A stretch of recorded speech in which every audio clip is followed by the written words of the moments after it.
Welcome back to The Price of Business. I am your host, Kevin Price, talking to you about you and your business. I tell you, it's your business to keep up what's happening on the political front. You're going to get some serious troubles if you don't.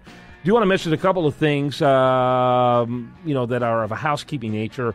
Love my friends over at Brilliant Energy. If you go to priceofbusiness.com right now, friends of my program are getting a $50 gift card for signing up with Brilliant Energy, which is one of the easiest companies to sign up for. They're extremely competitive, and they'll know that you signed up because of the price of business. It would be a great way of showing your support to this program. I'm a very happy Brilliant Energy customer, by the way, and I think you're going to be one as well.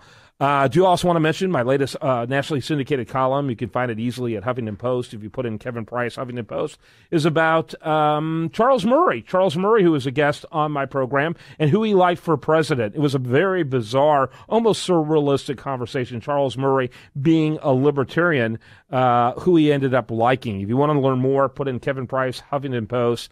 He did say that, hey, I'm not a political pundit. You might see why when you see what he said.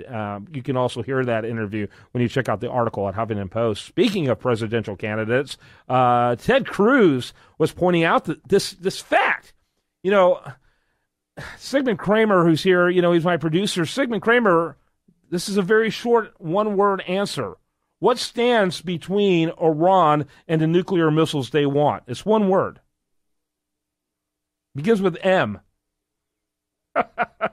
It's money. Money is what stands. And after years of having being economically isolated by the world, they don't have access to money. They're crippled to the point where they would make a deal that we've already know they've broken 20 deals in the past. These guys are perpetual deal violators. Money is the thing that stands between them and their nuclear dreams.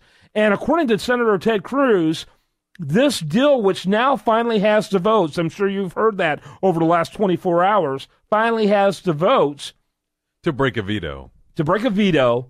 Or I should say, to override a veto. To override the Republican, to stop the Republicans from overriding the veto. I'm sorry, that's correct. Yeah. Of being a veto of their own, essentially. Right. $50 billion will now go to Iran. Wait, and 50? I'd heard like 140. According to Ted Cruz, it's $50 billion in Obama's Iran deal. Now. It's obviously going to be over that was like time. a signing bonus. No, they were talking about that was like a signing bonus. Right. It's going to be more than that, Kevin. Yeah.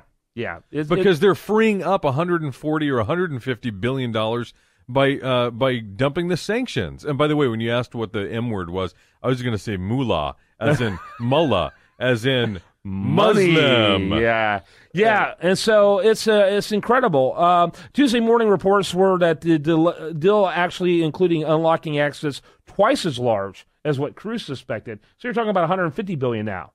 That's what I said. Yeah. And so it's an incredible situation. And again, I don't understand. To me, it's really simple math. The thing that has always prevented them from getting to the nuclear missiles has been economic isolation. Right. And here's a country that has broken treaties that we can quantify, that we can document 20 different times. We've got examples of them through the last few decades doing this. And so since 1978, baby, or 79. That's all they do is break treaties. And so now we're breaking treaties and giving them some serious money. It's like those who are faithful in the small things can get bigger things. These people have been unfaithful in the small things, and now we're giving them what they need, the treasure chest, if you will, to create an apocalypse. Well, and by the way, another thing that Cruz pointed out, according to this agreement, if Israel attacks Iran, U.S. has to go against Israel. Right, I know. That's what I was going to bring up is now we are literally standing with the Iranian regime against Israel, which is our closest ally in that region, and there's going to be a nuclear arms race. Yeah. Saudi Arabia's already said it. Pakistan's gonna sell their nukes to all the other countries in the region because they don't want a nuclear Iran. No. And we want a nuclear Iran. Clearly, we want a nuclear Iran. Every time I hear Obama say, this is the only way, surefire way to keep them from getting a nuclear weapon, he means this is the best way for them to get a nuclear weapon because he wants them to have a nuclear weapon. He thinks it's unfair that they don't have a nuclear weapon. Yep. And I am so sick of people saying that oh well, the ex-chief of Mossad is for the Iran nuclear deal. Look, he's a politician, and he's not even in power. Nope. Benjamin Netanyahu, the leader of the country, sure as hell isn't for the nuclear deal. He's positioning himself. That's all that guy's doing. That's exactly right. So many of our generals in the military are for the nuclear deal. Yeah, and a lot of them are against it too. Yeah. So you choose. I bet there's more against it than for. So let's just weigh let's see who we're going to choose. Listen. Look at reality. It's look Iran. At reality. Don't even play these silly mind games. That's all they are mind games. The fact is, Iran will have a nuclear weapon. They will use it. They will sell it. You know what? I talked about this a couple of weeks ago. Russia is in need of money. You think that they're not going to sell their nuclear capabilities to Iran China, for some money? China's in need of money.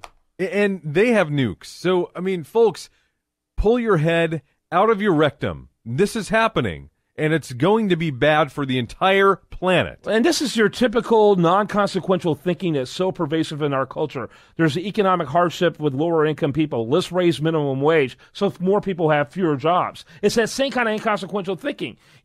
To sit there and to look at Iran and think that they're ever going to abide by any treaty. Or that they're going to treat their people any better. This deal does not include any sort of modification to their bad behavior. We couldn't even get our own Americans out of their jails with this deal. They're still in jail. Our journalists and 4 Americans are in their jails. Not one thing is going to change Iran's behavior, okay? All they're going to do is be given more money to do bad things with. That's it. That's it. That's exactly it. And so, you talk about impeachable offenses. Any other president, any Republican do this, they would just take him out into the West Lawn and shoot him. I don't want to get into that, but I'll tell you right now, this is a bad deal. I don't care. Folks, send me an email. Send Kevin an email. Yeah. I'd love to. If you are for this deal, tell us why. Because I will give you 1,000 reasons why not. info@usabusinessradio.com. We would like to get your feedback, not only on that, but other things about the show. How can we make it better? What are some things you'd like to see us talk about? Speaking of talking about, we're going to have much more for you right after this break. I do want to remind you, though, best content here shows up over there at usdailyreview.com. While there, like it on Facebook, follow on Twitter. More after this.